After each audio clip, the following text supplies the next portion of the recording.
Mike is the owner of Naturopathy Lane. Did I pronounce that right? No, it's naturopathy. Naturopathy. Well, that shows you about as much as I really know about the subject of that. But the things that you've described to me resonate with me. Some natural cures. That's kind of the gist of it, right? Yeah. A lot more into that. But that's how you're being rad. So you can tell us how you got there, why you do it, whatever you think, man.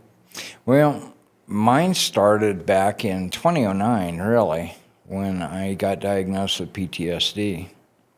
I'm a Desert Storm vet, and I had got diagnosed with post-traumatic stress disorder. I don't call it that. I call it post-traumatic stress, but it's definitely not a disorder. Well, I got tired of taking the meds. They kind of left me zombied, and there was only what was in front of me. There was no emotion to it, nothing. And sleep like a baby? Oh yeah, I was unconscious. Well, I asked my doctor one day, I said, is there something we can do? So like they also diagnosed me as being hypothyroid. Well, hypothyroidism, well, nori from sushi, seaweed, is a natural iodine. 99.9% of the time, that bioavailability of the iodine will take you right back down to back up to normal levels in this case. Well, I worked on the hypothyroidism, and I'm kind of like, is there something we can do for the to help with the PTSD with my diet? You know, I controlled my blood pressure with it. I controlled my hypothyroidism with it.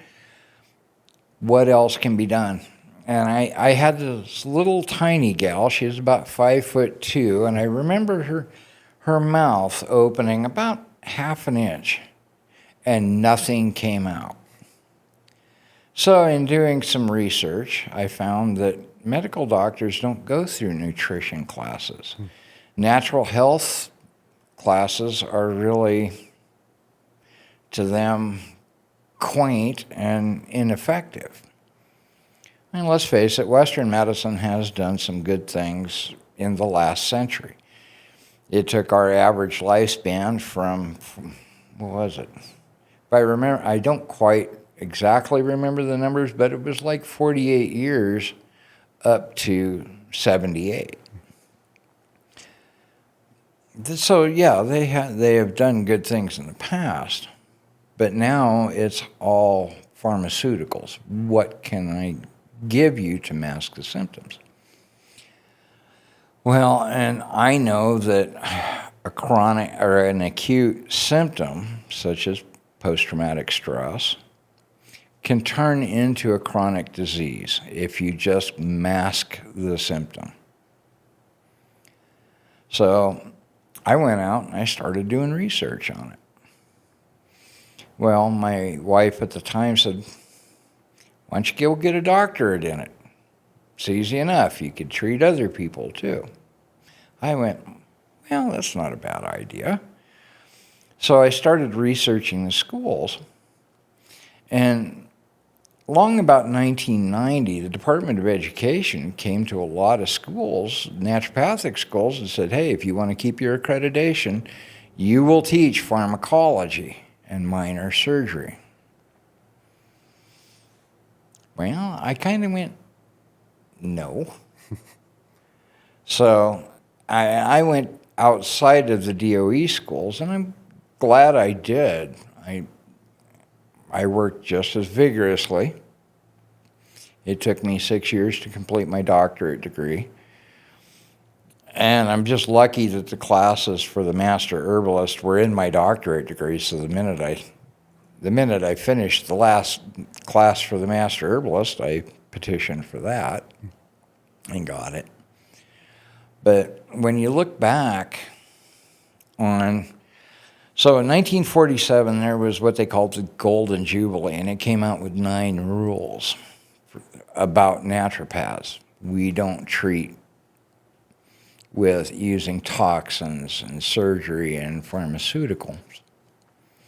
Well, that in 1991 When the Department of Education went to the schools and said, you want to keep your accreditation, well, you will teach this. That is exactly opposite of what naturopathic medicine is supposed to be. So I decided to go to the non-DOE route. I worked just as hard. I've read other authors that, you don't get as much science. Well, I already had a boatload of science from a previous career. I understand the science probably better than some doctors. Well, and that same author in the next breath, by the way, said traditional naturopaths are the only ones still true to the science. So this last February, I finished my degree finally. And I took my boards 6 weeks ago now, or 4 weeks ago now.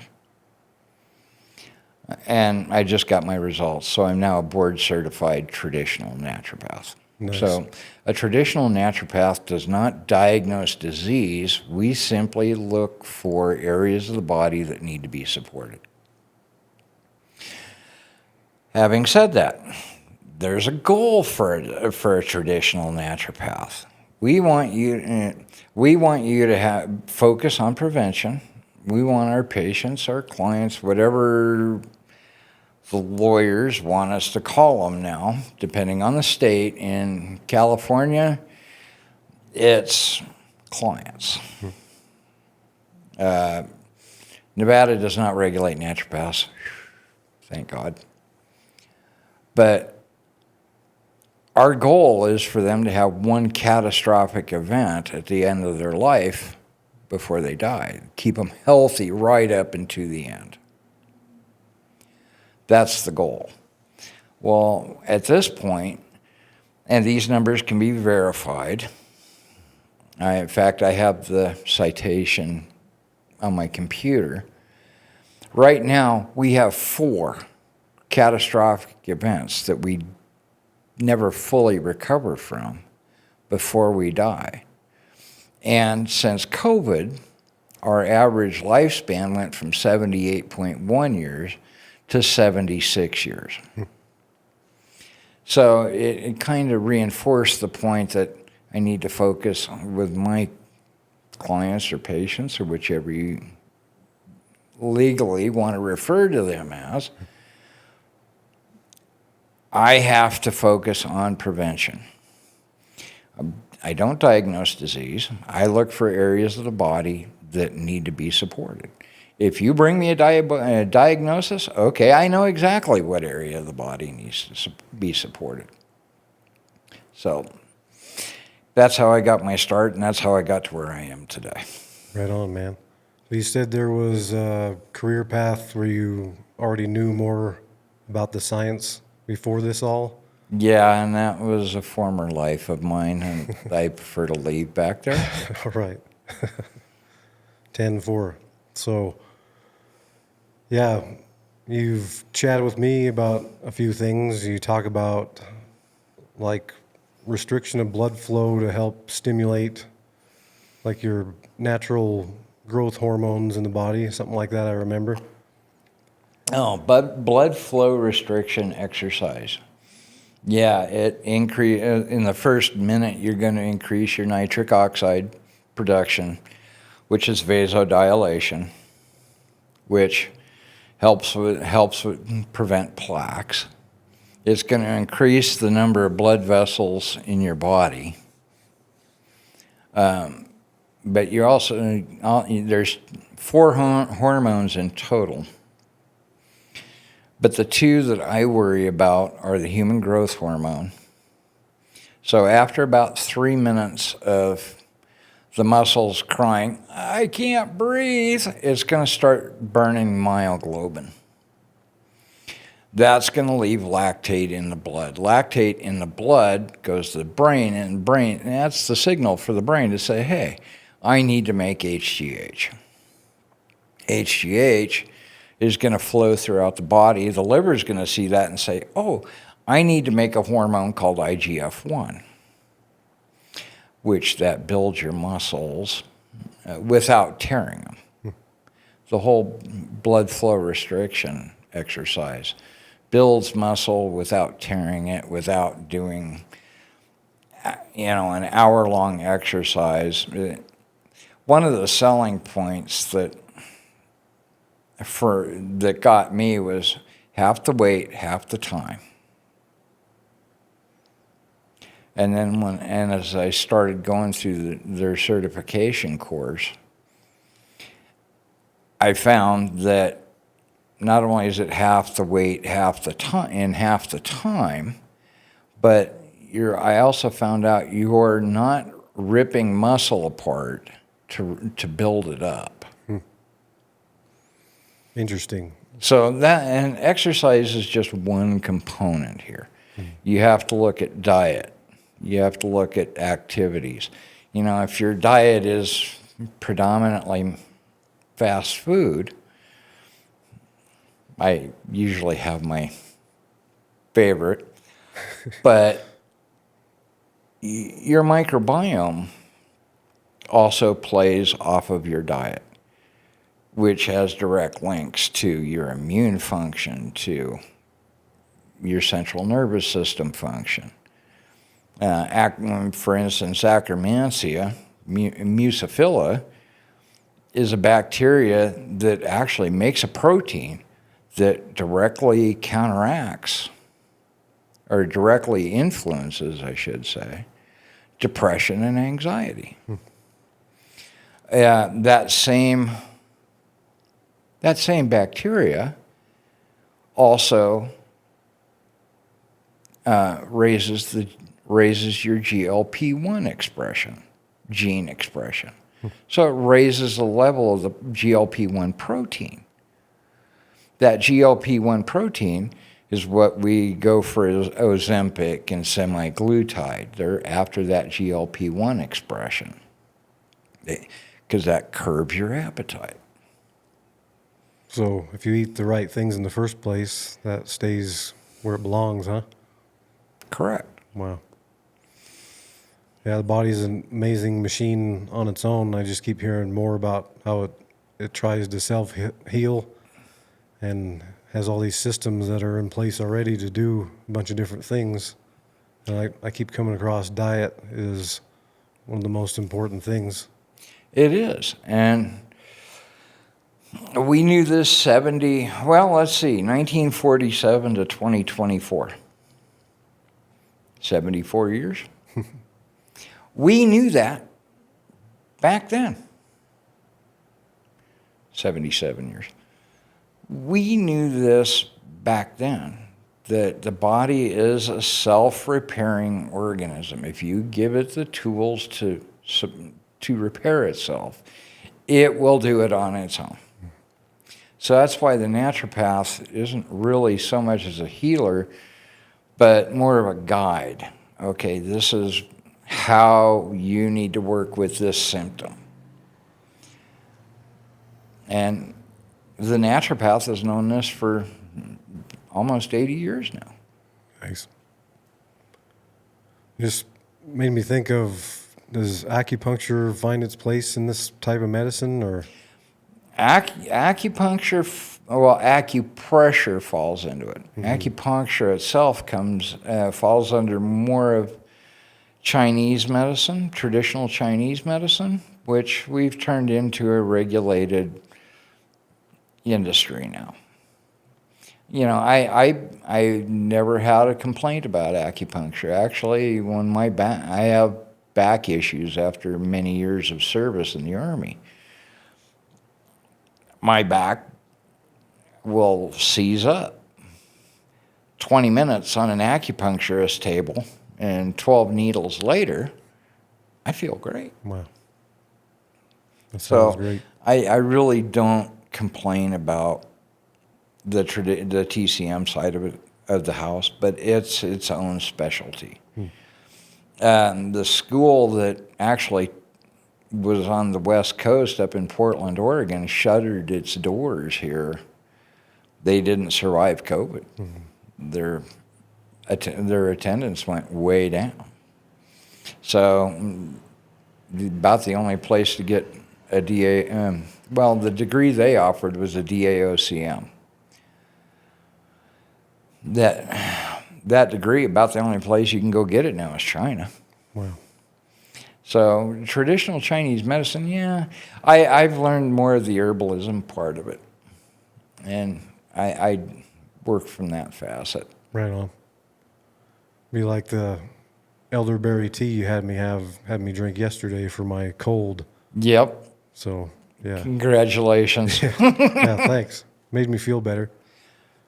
That's And I what it's didn't feel all doped up like you're talking about, a zombie, because I didn't take a Dayquil, which I take them as a last resort anymore. I'd rather just feel like crap and not take a Dayquil than to take one and feel okay but zombie-like. And that's the whole goal. Yeah. You know, I work on prevention though. Yeah, you may come to me with a symptom. Oh yeah, we got to fix that really fast.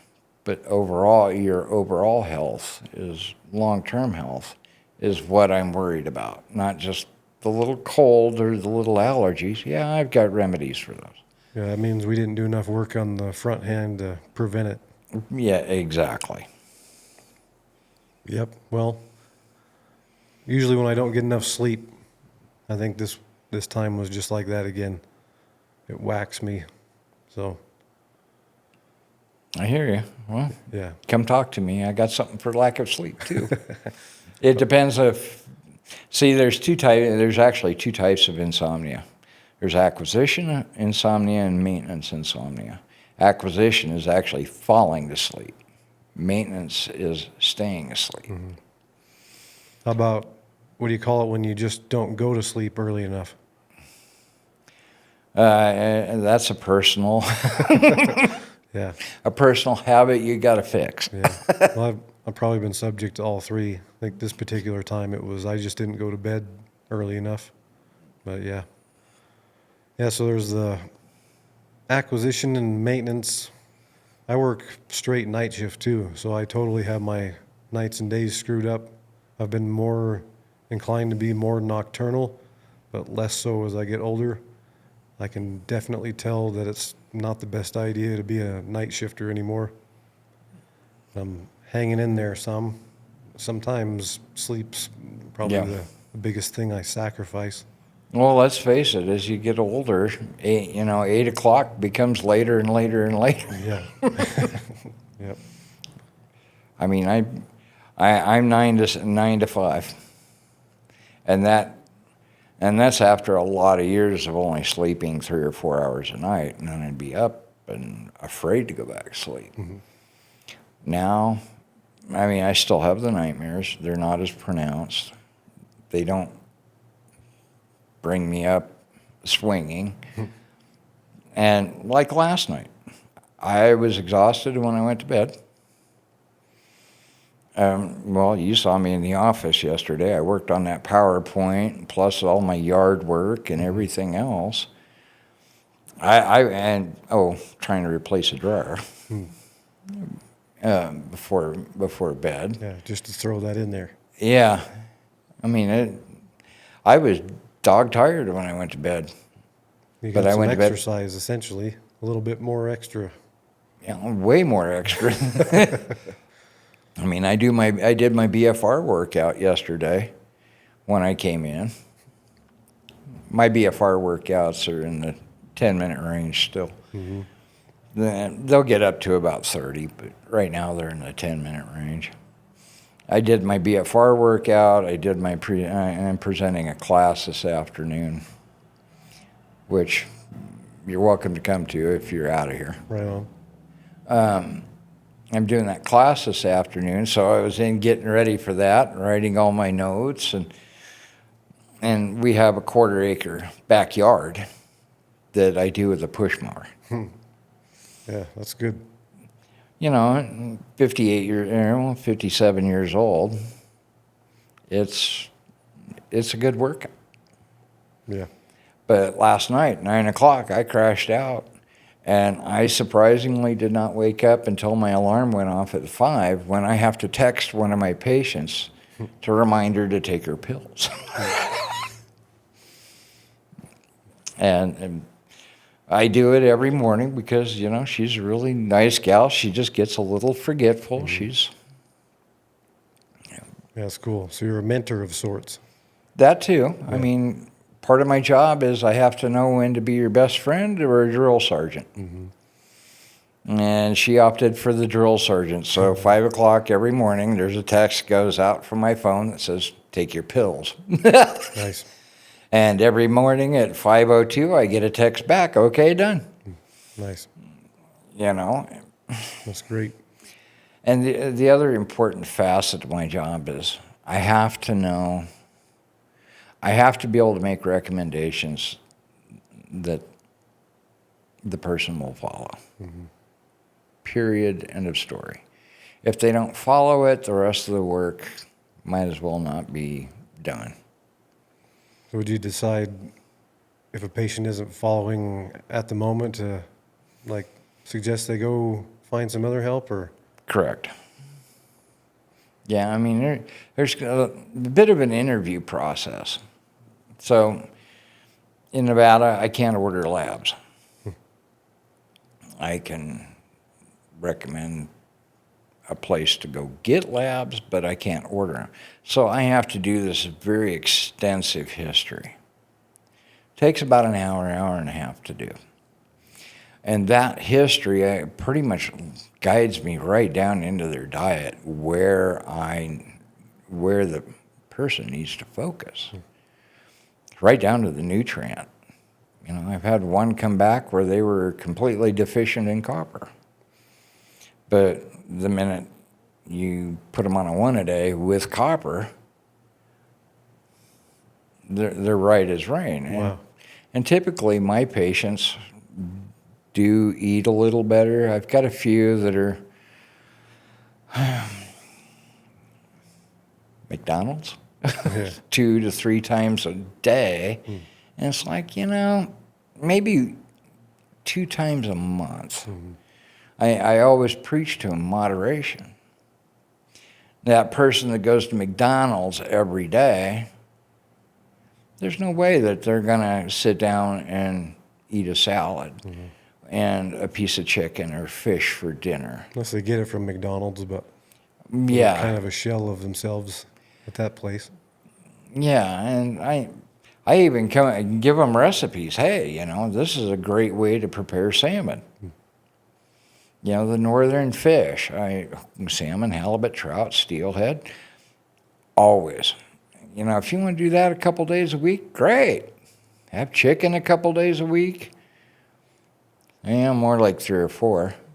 And then have that hamburger once a week. That's still going to be far more healthy than going to fast food every day of the week. Yeah, we're in a place right now, maybe similar, like you go to those places because you don't have time, you don't think. But we have some prepared meals sent to us that are better than McDonald's, at least.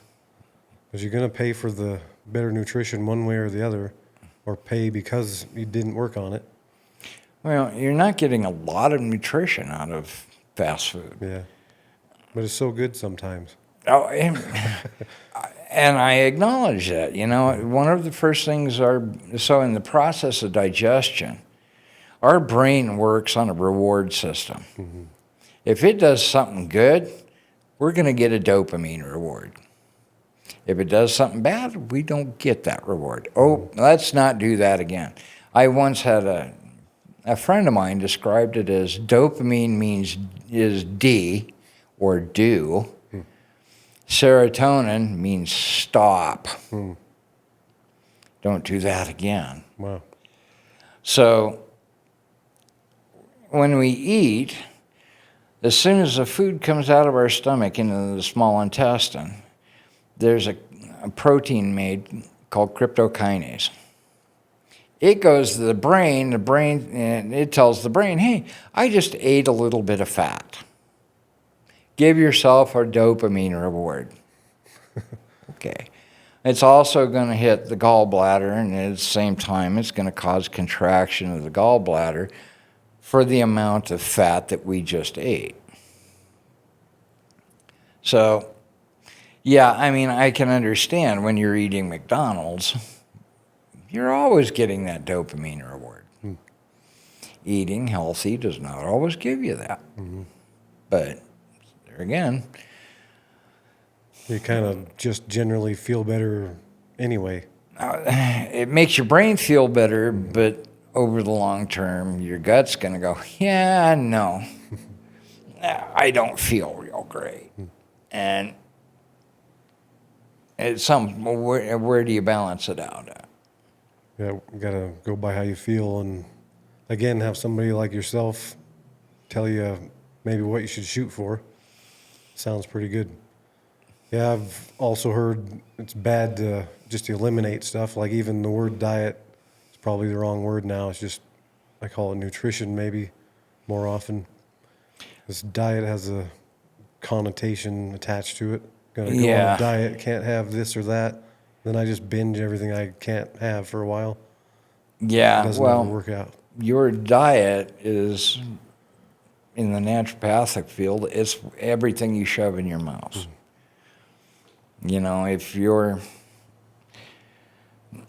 eating, and I by no means will ever say go vegetarian. Certainly wouldn't tell anybody to be vegan.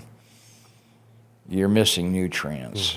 Because some of the easiest way to get some nutrients is chicken, fish, a meat of some kind.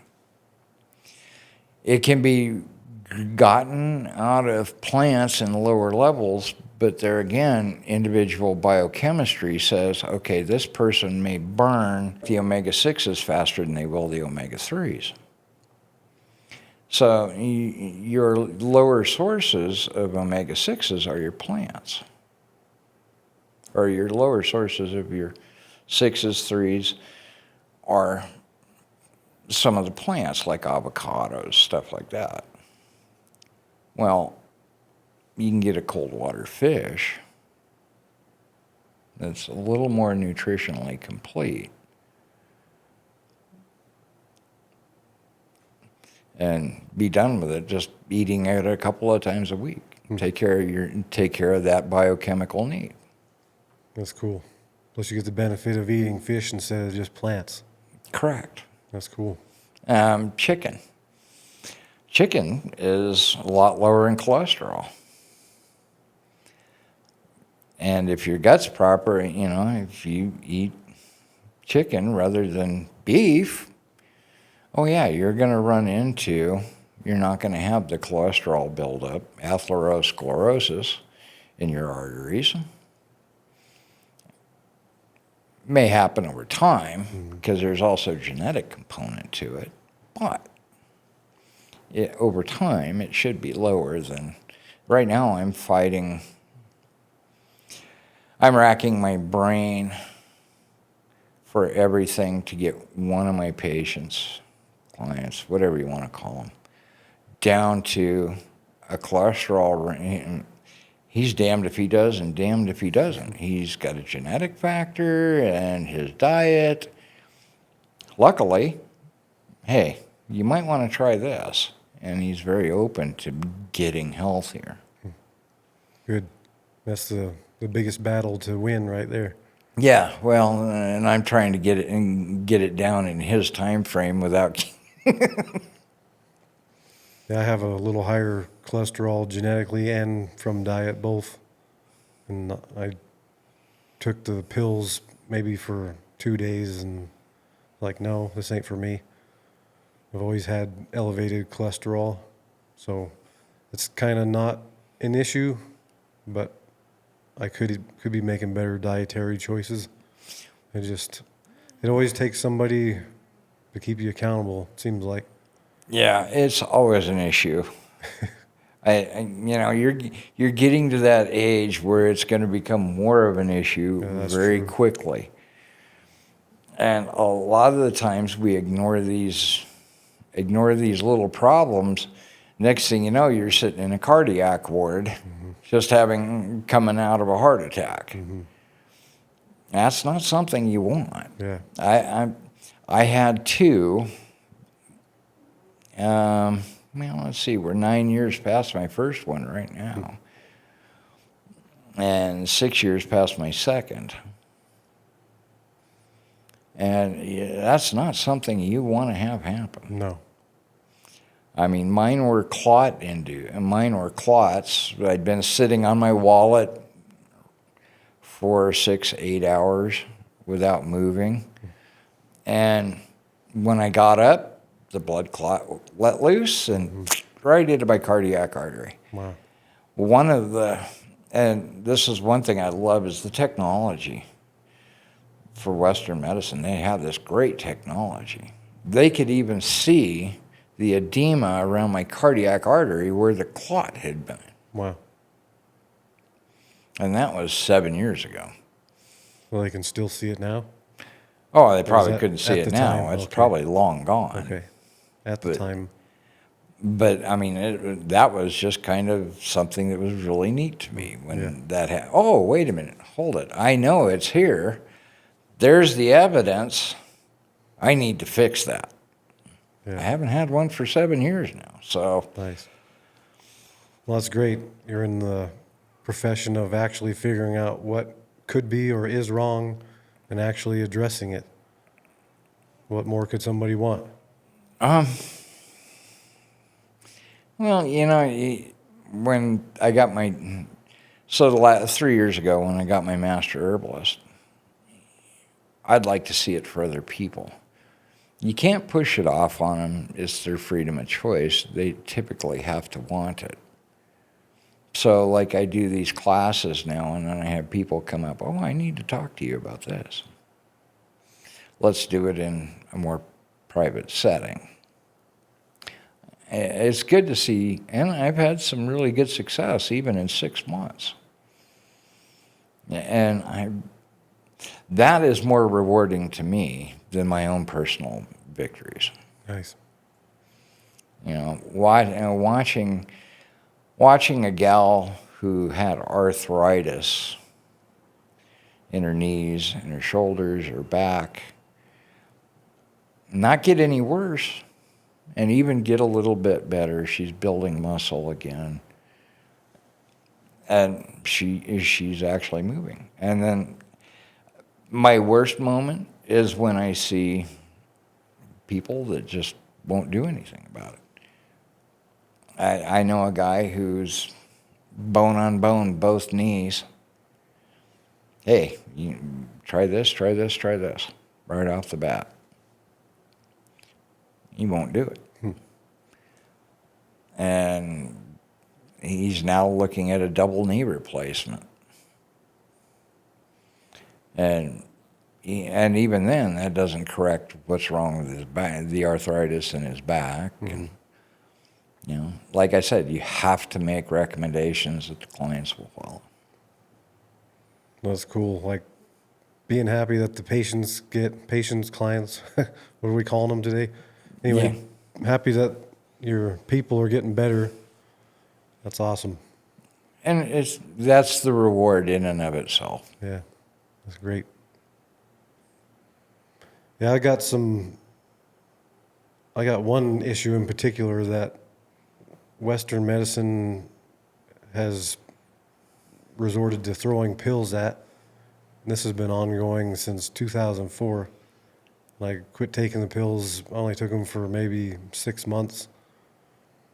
I sit down and I get this pressure headache from the center of my back all the way up into my brain, and it's screwed up my vision. It goes with my heartbeat. Their solution was to prescribe Diamox and lower the spinal fluid, which did help, but then you got the zombie feeling, or the something else isn't quite right feeling. One of the things that makes it worse is caffeine and coffee, which I can't get enough of sitting. But I know it's one of these issues that could be remedied with herbs or something else, or like even frame of mind helps it sometimes for me. I just haven't spent a lot of time for the last 10 years figuring it out anymore. I got burned out with the Western medicine traveling to Salt Lake and back. They did just want to keep me coming. I had to just finally quit making an appointment to come back.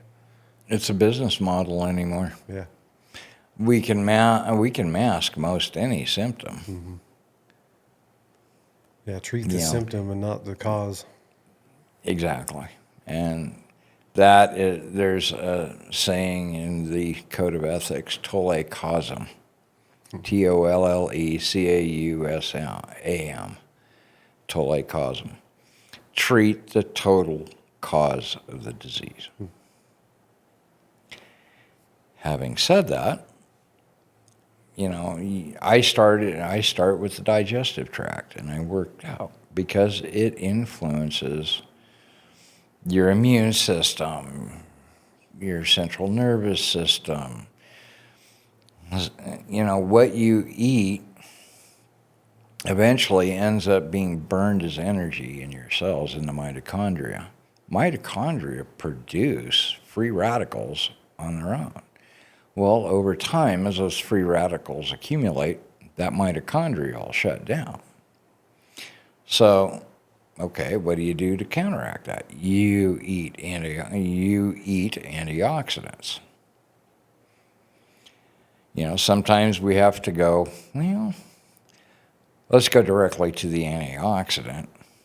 You know, there's a couple that the body makes that if you're not eating the right things, you're not going to get. So you're going to see lower metabolism, metabolic disease. Metabolic disease, we typically see can lead to other things like high blood pressure, pre-diabetes, which in turn can lead to diabetes if you don't get a handle on it, osteoarthritis. Now they're even saying that the research points to it's inflammation of the brain or the body. Now, we don't know if the PTSD is the brain actually being inflamed or reacting to inflammation in the body, or vice versa. So you just have to go after the inflammation. You have to go after the metabolic dysfunction and go from there. Makes sense. Just treat what you can see what happens after that. Mm-hmm. And it can't be bad to treat inflammation anyway. Nope. That's interesting. I mean, if you have arthritis, it won't hurt as bad. It's still going to hurt. Trust me, my knee still talks to me. Yeah. But it's going to eventually bring it down at some point. Now, there are 3 outcomes with naturopathic medicine. You're either going to get better, the symptoms will get better, the symptoms will stay the same, or the symptoms will get worse. It's all based on how well your body has adapted and ingrained that lack of a nutrient, for instance. Let's just use let's use iodine. You know, if I'm going to give you, if a doctor makes a prescription, it's going to go into your bloodstream. It's going to tell your brain, oh, I have enough of that. Over time, your brain, the little gland that's responsible for that, will go, oh, I don't need to make that because I have enough. And it's going to eventually, your brain, even if you come off it, your brain is going to go, oh crap, I'm not equipped for this anymore. even if you give it the nutrients at the same time. Atrophy. Precisely. That's the word that's the word of the day. Wow. Like I said, a chronic symptom or an acute symptom will become a chronic disease. Man. It just sounds like the answer is so simple, but Oh, it's far more complex than the principle is simple. and the principle is simple, but the actuality is there's so much going on. So the naturopath's goal is just to get the right nutrients and the right amount into the body. The body will then repair itself. Mm-hmm. That's cool. What's some of the herbal remedies for the depression type stuff? I go after the inflammation. I go Just right after to the that. metabolic disease, and I go after that little bug I was telling you about earlier, Mm-hmm. Akkermansia. It lives in the lumen of your intestine. It actually loves the mucus secretion. That's its sole source of nitrogen. It makes a little protein, and I mean, what is it, 90 kilodaltons? Kilodalton, huh? It's a tiny protein, but it has such a direct effect on depression and anxiety that it's a double-edged sword. Too much Akkermansia has been found in patients with MS and Parkinson's. So that's the first thing I do, as well as adjust the diet. Make it so there's not as many digestive issues. They start to feel better after 3-4 weeks, and their attitude starts to improve. Mm-hmm. That's just the first step.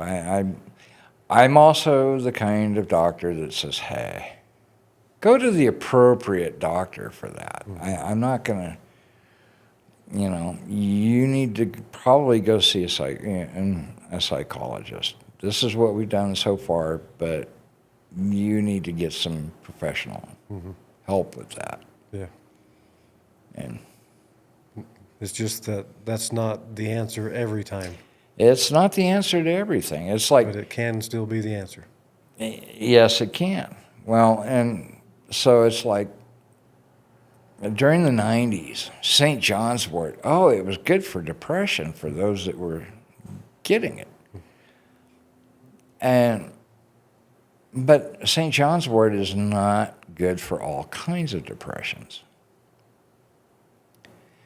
So those that the depressions that react to serotonin reuptake inhibitors, SRIs,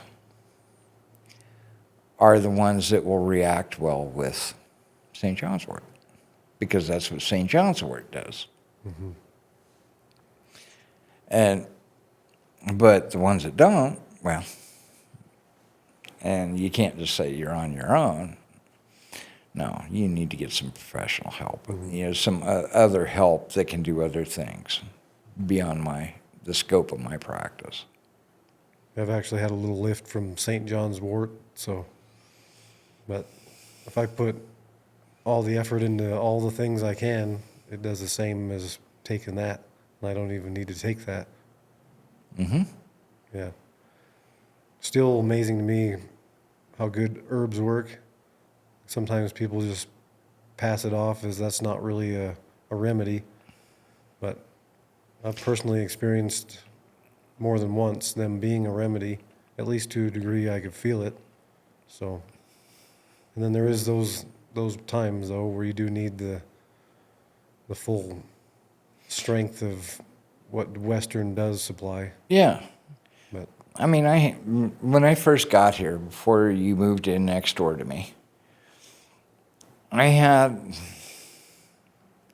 one of my patients, clients, whatever you want to call them, come up. He had a broken arm.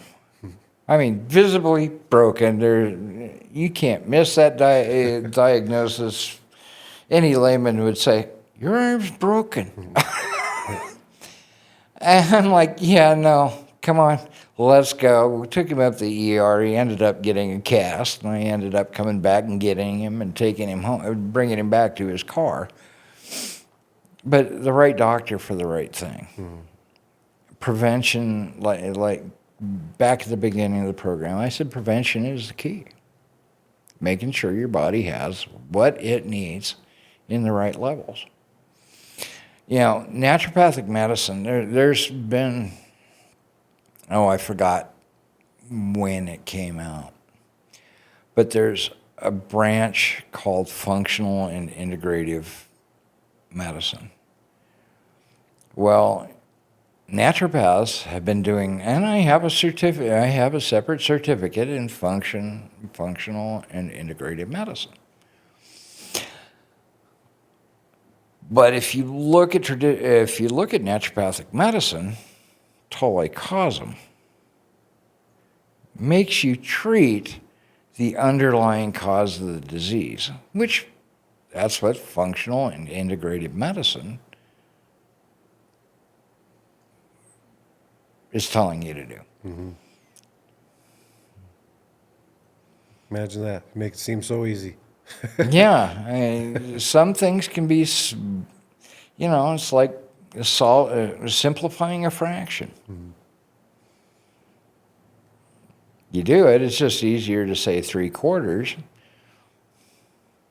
than 9/12. Yeah. Same fraction, same proportion. Nice. Well, cool, man. Like, glad I moved in next to you. Like, even just hanging out with you and having these conversations once in a while, like we do, it helps me, gets my mind thinking about at least trying to do better for myself. So that's cool. I appreciate that you're around and trying to do it for as many people as you can. Yeah, I mean, there's a lot of different facets to naturopathic medicine. And some of it's just knowing the history. We didn't have the obesity problems back in the 70s and before. Yeah, there was some portion of the population that had an obesity problem, but now it's pretty much everywhere you look. Mm-hmm. I'm guilty of it myself. I hate to say it. You put a piece of lasagna in front of me, I'm going to devour it. Even as a treat. I just got old and yeah. Anyway, we didn't have that problem because we weren't eating out as much. We weren't eating things out of a box. You went and you bought, if you were going to make a beef stew, you went to the store, you got stew meat, you got vegetables, you chopped them up, you put them in the appropriate amount of water, and you cooked them. Well, now we can go do that same thing out of a box or a can. Yeah, microwave. And this leads back to another principle of naturopathic medicine. A plant has a seed. Everything to grow that seed, except for the energy in the water, or the nitrogen in the water, and the phosphorus and the magnesium, are in that seed. So I'd rather grind that whole seed up that's capable of making life than have some stripped down version of it where I'm not going to get the nutrient I need out of it. So there's some lifestyle change to it, even going back to the 70s when Mom and Dad, would sit down and my folks were not perfect. They were divorced. But my parents would actually cook a healthy meal rather than go get it out of a box, where you have stripped out the nutrients out of it so you can preserve it. Another aspect is to get through an FDA lab. So you come out, your food comes out, your factory, it goes to an FDA lab. The first thing they do is an enzymatic activity test on it. If there's any enzymatic activity, you're not going to pass. Well, enzymes are part of the things that we need from our food that are contained in plants and other animals. Man. So you have to be a little bit of a historian and recognize what's missing. I'm far from perfect. I don't know everything, but I know enough to see, hey, you're missing this nutrient or you're just not getting enough of it. So we need to bump this up for you. Supplement. Supplement, exactly. Or modify. You know, I have people with anxiety and depression that are couch potatoes. Hey, so I want you to get up 30 minutes a day and go walk. And I want you to walk till you're tired enough where you're slightly out of breath, but you can still have a conversation. That's usually the marker for about a 60% utilization rate in your exercise. You know, that right there will help with your anxiety and depression, just getting out. Go stand out in the sunlight for half an hour. Get some vitamin D. Go do some yard work. Go do some form of exercise. Get out of the house. Get out from behind the TV. You know. Shut the phone off. It's just little changes. It's a lot of little changes. And your body will go, oh, I'm in a far better place. And I can usually tell if I'm doing my job right, because 3 to 6 weeks down the road, when that person comes in to see me, their attitude, their whole outlook on life changes. I mean, they're usually a little happier, and they haven't quite noticed it themselves. And this is one thing I love about couples. When I have couples come to see me, the spouse notices before the person does. I know I've done my job, or I'm doing my job right, or I'm on the right track if that spouse notices. Nice. Yeah, that's great, man. Yeah, we always see the change in each other faster than we see it ourselves. It just becomes normal to us, and we discount it. That's the same as like this being rad at something. You discount what you're good at, like all this stuff you know that you've shared today. You just know it basically at this point. And for me, it's like way beyond me. So that's cool. You're good at this. I'm good at. I'm good with chemistry. Yeah, I've said it before, but we're all put on this earth missing a piece on purpose, I believe, so that we can help the others have the piece they don't have, and vice versa. I think we're missing more than one. Yeah, I have to do that on a case-by-case basis. Yeah. Yeah. I mean, people make their own lifestyle choices. I've had people that did not want to hear what I had to say because they didn't want to change their lifestyle. Yeah, it's just, And at the end of the day, it's a choice. it's exactly that. It's a choice. You can choose to add that piece or not. A choice, and then somebody to text you in the morning and tell you, hey, you still doing the deal? Heck yeah. You know, I have a couple people that really love the fact that I wake up at 5 o'clock in the morning and text them to take their pills. That's cool. You know, I've got other ones that they'll call me when they're ready to come see me. There's all kinds of involvement. You know, I usually interview people for the practice first. Are we going to be a good fit? Because I want you off my books in 6 months, seeing me regularly. I'd rather you come in, you know, get done in 6 months, and then come see me every year. Kind of a tune-up. That's my ultimate goal with everybody that comes and sees me. Wow. Some of them are going to make it. I got other ones that interview process didn't go so well. Hey, you and I are not going to be a good fit. So, You were mentioning, is that how you determine what a blood test would say, just from the interview? That you can't do the labs? Was that what you were no, saying? well, that's part of it. Since naturopaths don't diagnose disease, we're just looking for areas of the body support.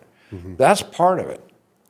But okay, you come to me and you say, I want to get healthier. Okay, fine. And then you say, well, I've got this problem, and this problem. Okay, fine. We need to address those along with everything else. So I go through and look at that, and we come up with a good plan. But then you say, well, you know, I like my McDonald's or Wendy's or wherever you like to go. You like that, but it's contrary to you getting healthy. That's not something I'm going to work with. You know, hey, this is what we have right here. This is what I need you to do. I need you to turn that fast food into a treat. You know, call it a good reward every couple of weeks, or, you know, that pizza every couple of weeks. If you're going to eat out, go someplace healthy. You know, there's plenty of healthy food in Elko. Yeah, and anymore, it's all about the same price. And it's all, you know, everybody I know that has a restaurant, they make great food. Yeah, we're fortunate here. Yes, we are. I mean, even for such a little town, we are very fortunate. You know, for the hypothyroid, hey, go have sushi once a month. The nori in there has got bioavailable iodine in it. Guess what? Little selenium to go with that, which you get with which you usually comes with vitamin E. So I don't harp on a lot of that. A lot of the one-a-days usually have enough selenium in them that just add iodine.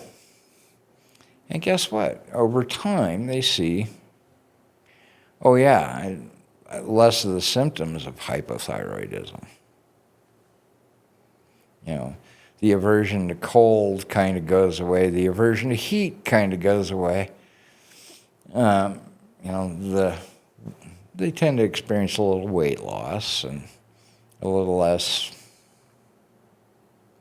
I don't want to say miasm, but it's not quite the right word, listlessness. So you have the one-a-days you offer in your office there? I have the ones that I've gone over with a fine-tooth comb. I have one for men and one for women. As we get older, so let's face it, us guys, you know, got to stay young. Everything's got to work. Well, a lot of that can be fixed with a multivitamin and a couple of supplements. And some triactin? No. Triactin like a man? Well, yeah, there's that. But no, there's typically with the I have a protocol that I use for older men that don't have signs of prostate hypertrophy. Hey, let's get your testosterone levels up, and there's a way to naturally do that. Yeah, I take some supplements for that. That work pretty good. Mm-hmm. I've tried the shots, and they made me feel sick first, and then worked. But the herbal version actually does pretty good. Has ashwagandha in it is one of the big ones. Well, I don't know what else is in there off the top of my head, but ashwagandha is a great immune supporter, great urogenital system supporter.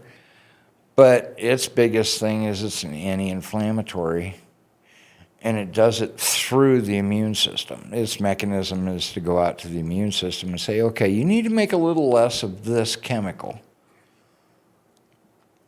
So it will turn off the inflammatory, or lessen the inflammatory process. So it's great in that. But the one I always laughed about, because coming through school, everybody's like, Yohimbe. That is the last thing I want to give to somebody. Because Yohimbe, if you take it by itself, it will raise your blood pressure. I mean, it sounds like I have military grade tinnitus, and I usually try these things. Yohimbe, it made it sound like there was a concert going on in my ears. So I'm like, yeah, no, let's find a different way to do that. And through the research, oh, yeah, let's go this direction rather than straight to the Yohimbe. well, it might work for somebody, and then Yeah, it might. It'll work for somebody, but for the guy with high blood pressure, yeah, no, that's not something you want to do. Do you source your supplements from a company or? I go through I looked over the lab standards for everything that I offer. There are some things that, like pancreatic enzymes. I like a porcine enzyme better than I like straight bromelain and papain, both of which will accomplish the breaking down of protein and fats and carbohydrates more completely. I just found that more people are not as bothered, or it's done more effectively with a porcine pancreatic enzyme than with bromelain, which comes from pineapple, and then papaya, which is not available to us here. Mm-hmm. I have yet to walk into one of the 4 stores in town, 5 stores, and find a papaya. Mm-hmm. Just doesn't happen. Yeah, unless you get it in a pill that's not really. I had some, I don't know if they're papaya flavored or what they had, but they said there was something in there. Yeah. It ain't going to come that way. Yeah. But no, I source everything that I recommend before I recommend it. I follow about 90 different, I keep up with the research on about 90 different herbs and 5 different mushrooms.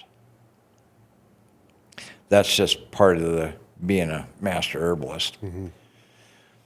And then finding the best sources. You know, I when it comes to things like minerals, I really like banyan lamps. But some of my antioxidants, I prefer life extension. You know, so when you walk into my office and you look at the apothecary, it goes, I mean, it's all over the place. It's because those are the best sources for that material. Yeah, I think I trust that more anyway. And it's not just like you make a commission for this company, so you sell that product. Well, and even then, the lab or the pharmacy that I'm getting my recommendations from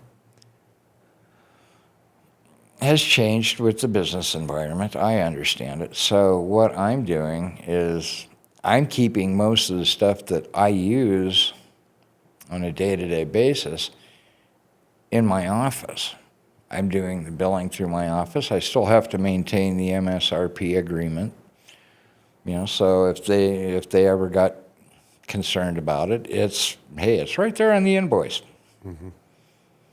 I don't vary from that because I have that MSRP agreement with them. But they're changing. I recently had to give them a new reseller certificate for the state of Nevada because they upgraded their system. There was a change in the shipping policy for my clients. I did X when I came on board, and I was supposed to get free shipping for my clients. All of a sudden, that ended. Mm-hmm. So I'm now I'll bring it in.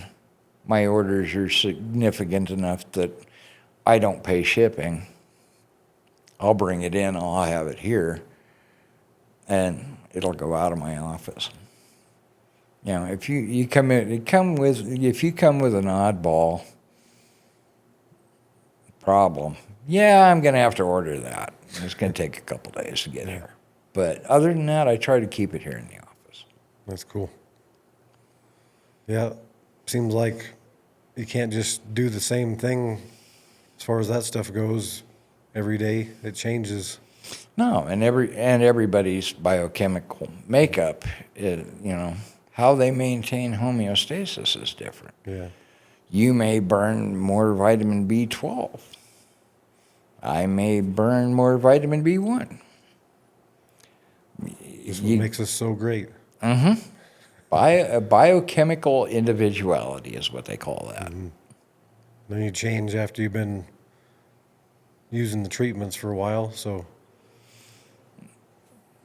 typically the dynamic thing, all of it.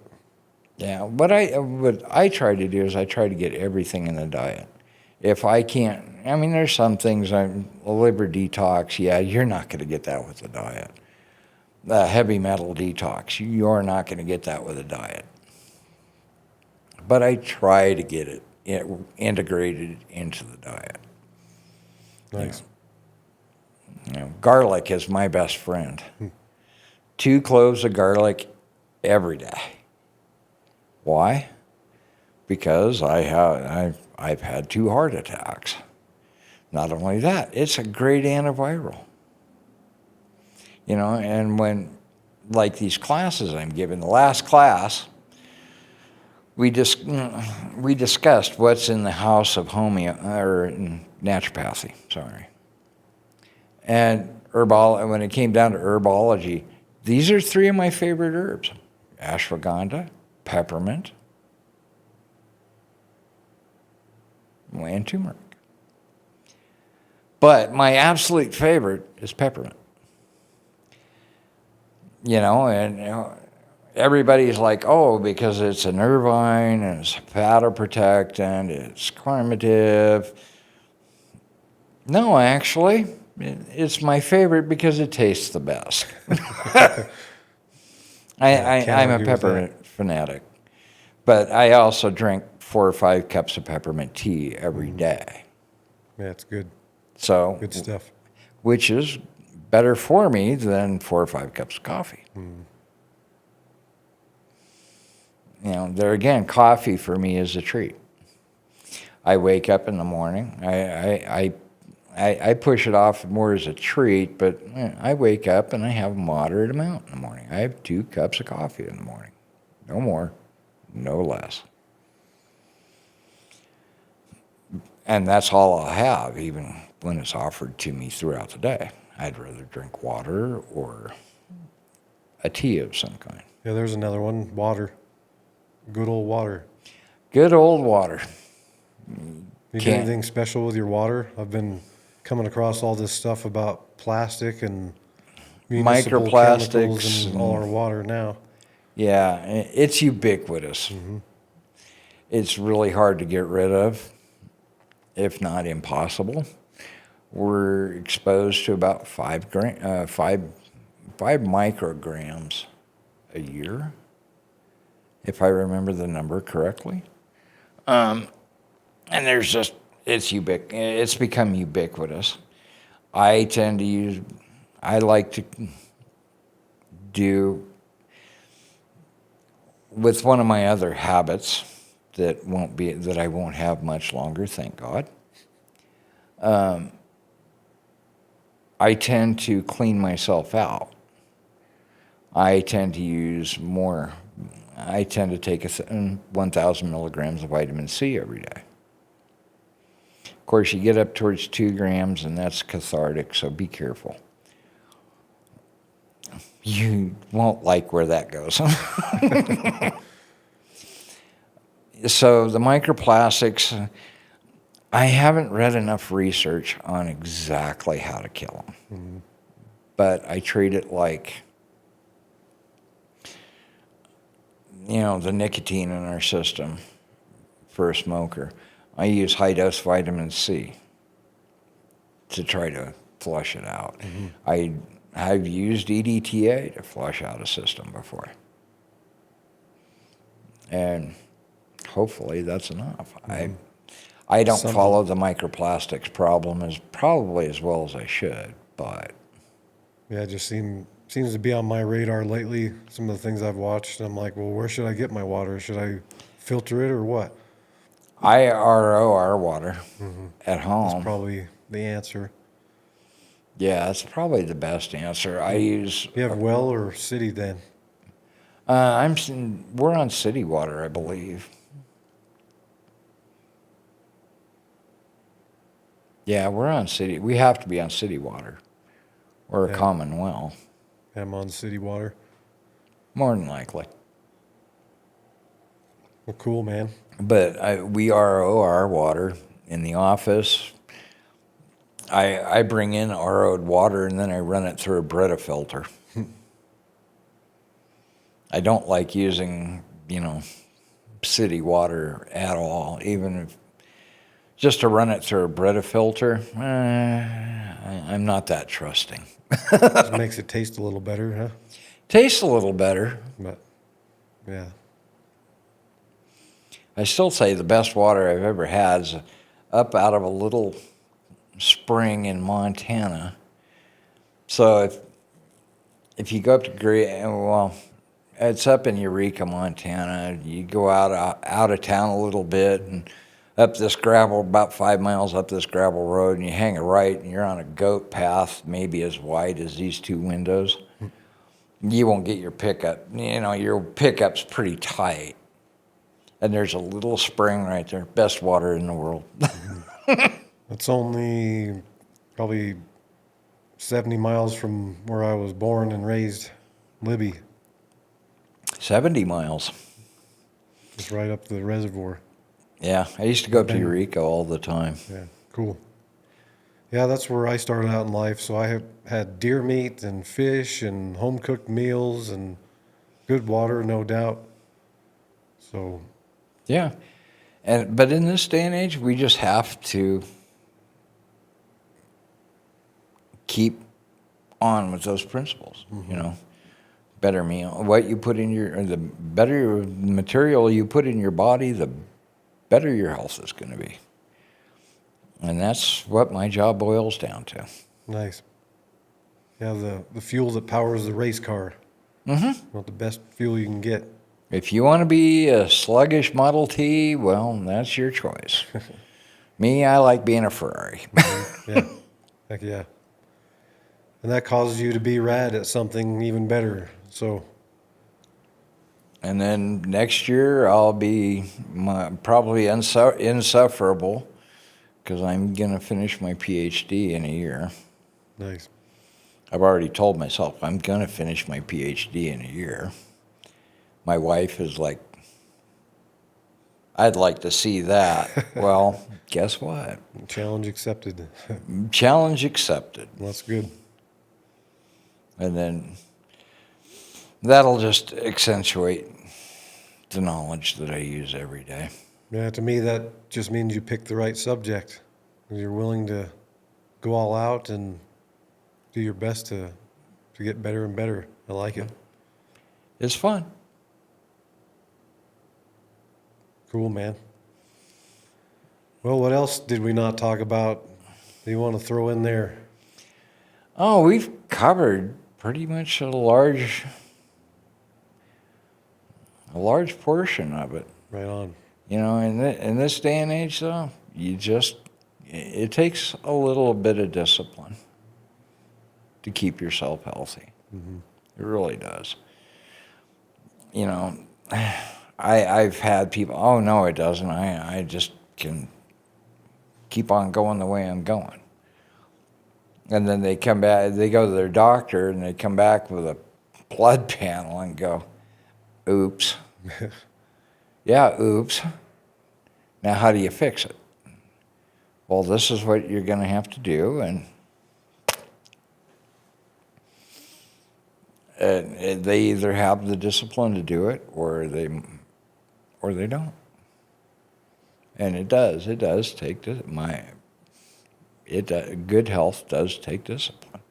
You know, you have to dedicate time to exercise. You have got to take time to relax. You know, force yourself to relax. No TV, no computer, no internet. Read a book. Half hour a day. Doesn't sound like that tough, does it? It is, though. It is incredibly tough for some people. Mm-hmm. You know, I suppose another muscle you got to work. you have to use your brain. Yeah. You have to get out and exercise. You have to eat. I mean, these are just pieces of the puzzle. To put the entire puzzle together, it takes discipline. You know, that's why I'm either, you know, clients, patients, whatever you want, whatever the term of the day is, they either want me to be their best friend or they want me to be a drill sergeant. Mm-hmm. Typically, there's no in between.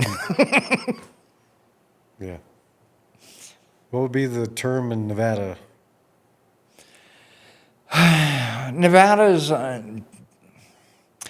I'm always more comfortable with clients, even though you are working on, you know, they brought a diagnosis to you.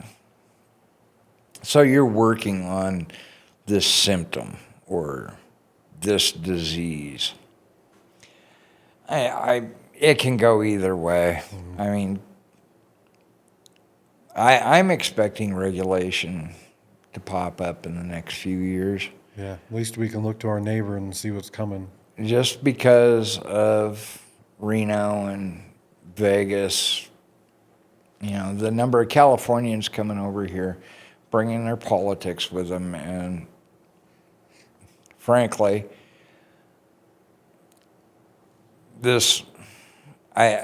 I'm floored by the state of medicine these days. But a lot of the regulation, you know, homeopathic medicine in Nevada is regulated. I don't do homeopathic because I really don't want to turn it. You can literally turn a door into a homeopathic remedy. It's the transfer of energy from that object into the water.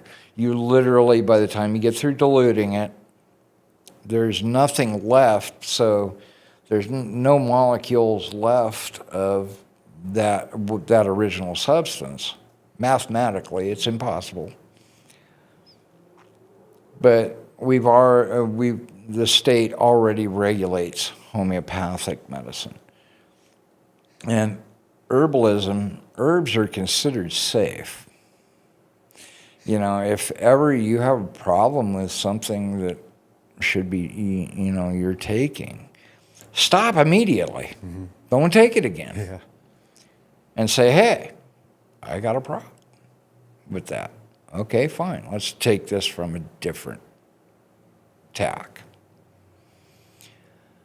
So what the Fed says that naturopathy is safe from the herbalist point of view. Why we need non-producers in our economy to say, okay, you can go do that, I still do not understand. Mm-hmm. You know, and maybe it's the time I spent in the Army, where, you know, the Constitution reigns supreme, not the unproducing in our society. Mm-hmm. I hate to say that, but The resistance. Well, it's true. I see it. It's it's cliche to say good versus evil, but that's what it is. unfortunately, It's the only explanation. but the values that my neighbors have, and I share with them, are not something to be stomped on just because there's more people in Reno and Clark County. Yeah. There's no, according to the federal government, which in 1929, first of all, declared naturopathy to be its own branch of medicine, which they promptly ignore anymore.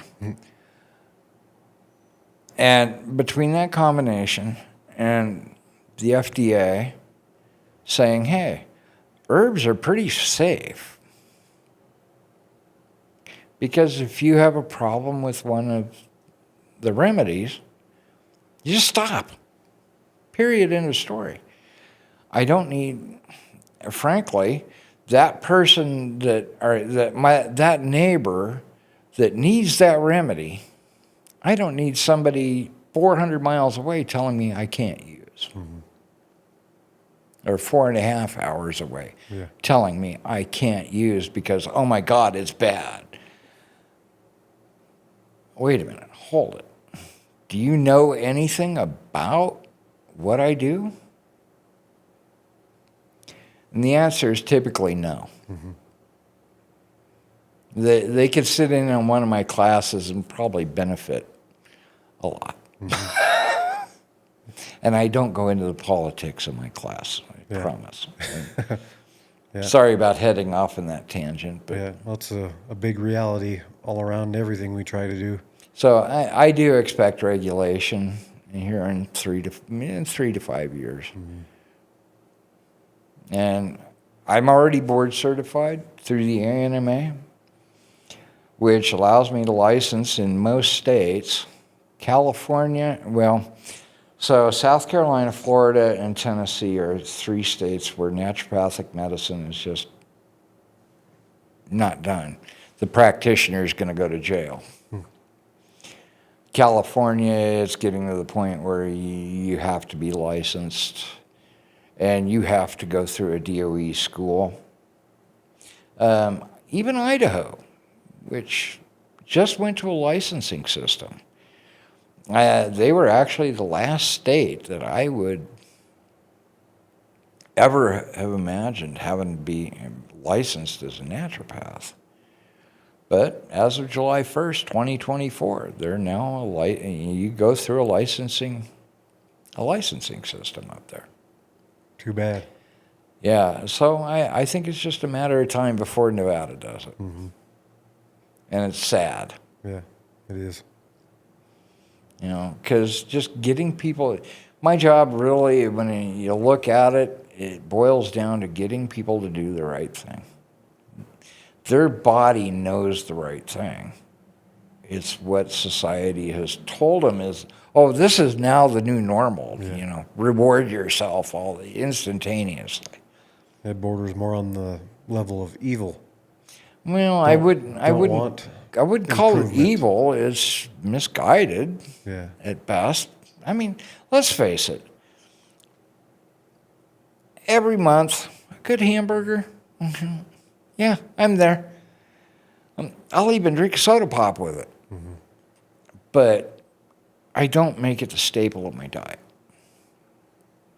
You know, it's not the cornerstone of my diet. You know, I'm kind of partial to a lot of fruits and vegetables. Don't get me wrong. I'll throw a good piece of chicken on my plate with beans and whatever.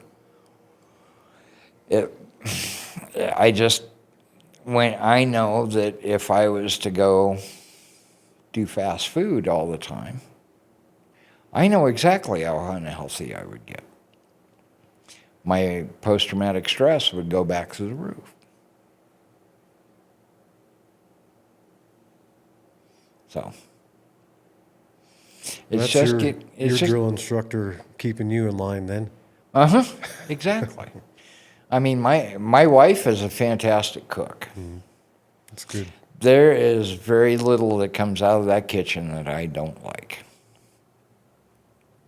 And yeah, but there again, it's a matter of discipline. You have to maintain yourself, and you have to maintain others and get others to do what they know is right. Yeah. And then there's something about getting all the things you need in your meal that keeps you from eating more for no reason. So That the expression of that GLP-1 gene. yeah.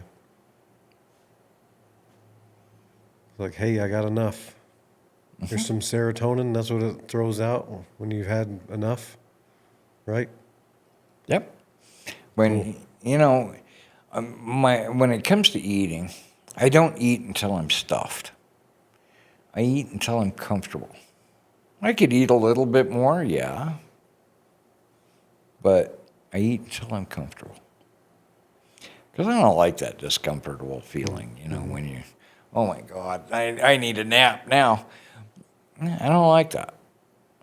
You just eat until you're comfortable. You know you're getting enough in your system at that point. Now, whether it's completely right or not, well, that's another. If it works, it works, right? What? If it works for you, it works. It works, exactly.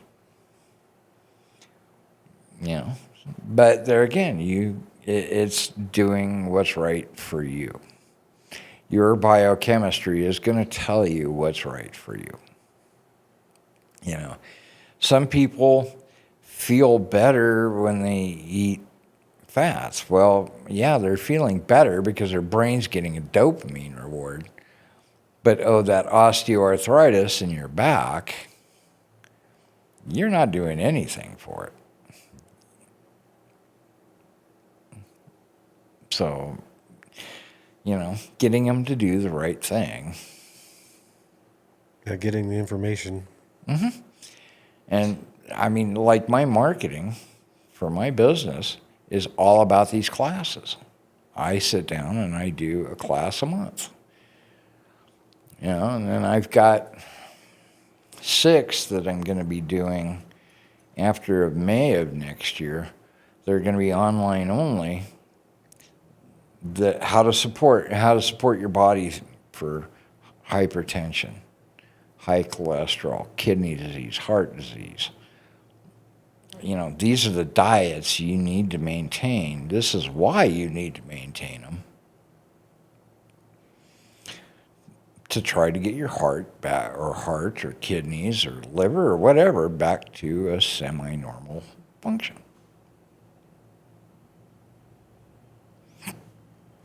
Where can you find the classes to sign up for them? My Facebook page, Naturopathy Lane, has got, they're listed as events. I do one, like I'm doing one tonight, over at the Chamber of Commerce. And then Wednesday night, I'm doing one on Teams. Nice. Where else can we find you to come chat with you, start our journey with you? Well, typically the way I like to do things is I like to get people to call me first. Hey, let's have a little talk over the phone. What are your goals? Then I'd like them to book an appointment through the website. only because that automatically triggers 13 documents going out. One of those documents is that background. When I see that background, I can go, oh, okay, fine. This is partially what I need to do. And then then when the appointment time comes, you come in, we discuss it. At that point, I find out if it's going to be a really good fit or not. If you're just going to tell me, no, I'm not going to do any of that, well, don't waste your money. What was that website? I don't know if you mentioned- Naturopathylane.com. Okay. That's linked through Facebook too. I'm on Facebook with Naturopathy Lane. You'll see all kinds of stuff come out about different things that happen in the clinic, different modalities, different herbs. I try to put out 500 words on herbs, on different herbs that I follow. Yeah, every now and then, if there's a big research update, then I try to catch up on that. Right on. And then so I'll put it on the website, and then I have a gal that actually manages my social media page, because when it comes to computers, I'm a little bit of a Luddite. Believe it or not, when it comes to social media, I'm a bit of a Luddite. So she manages that, and she'll go out and she'll go onto my web page and go, oh, there's a new post. And then she'll dress it up a little bit and put it on Facebook. Cool. Do you have any email lists or anything that you set up with people? No, I don't. I don't like to receive a lot of emails, so I don't send them out. Fair enough. You know, but no, everybody's got my phone number, they've got my email address, and they've got my cell phone number. So I can always be reached unless I'm asleep. You know, hey, Mike, I got this going on. Okay. This is how we deal with it. Cool. You have some business hours too. What are those? I'm in the office from 9 to 5, Monday through Friday. I work from my home office from 11 to 3 on Saturday. But if you need to come in at 6 o'clock in the morning, let me know. If you need to come in at 8 o'clock at night, let me know. Those are pretty much my limits. Yeah, for some of the minor schedules around here. Yeah, and that's kind of why I did that. Because one of my very first clients, hey, I got to work at 4 o'clock in the morning. What time can you come in? 8 o'clock at night. Okay, fine. Perfect. It works out perfectly. But I only am in the office 9 to 5 unless I have an appointment. But there again, everybody's got my cell phone number. You know, I have no heartburn. Hey, okay, let's get through this. If you call me before 9 o'clock at night. Nice. Well, right on, man. And if you get an email at 3 o'clock in the morning, I'm probably up. Heck yeah. All right. It's really easy. It just takes a little bit of self-discipline to get yourself healthy. Yeah, I don't mind coaching you through it. Awesome. So, Well, that's probably a good place to wrap it up for today. sounds good. I appreciate you coming over and doing this. Yeah, it's fun having you as a neighbor, by the way. Yeah, right on. Glad to hear that. Well, I haven't been around very long yet. Thank you.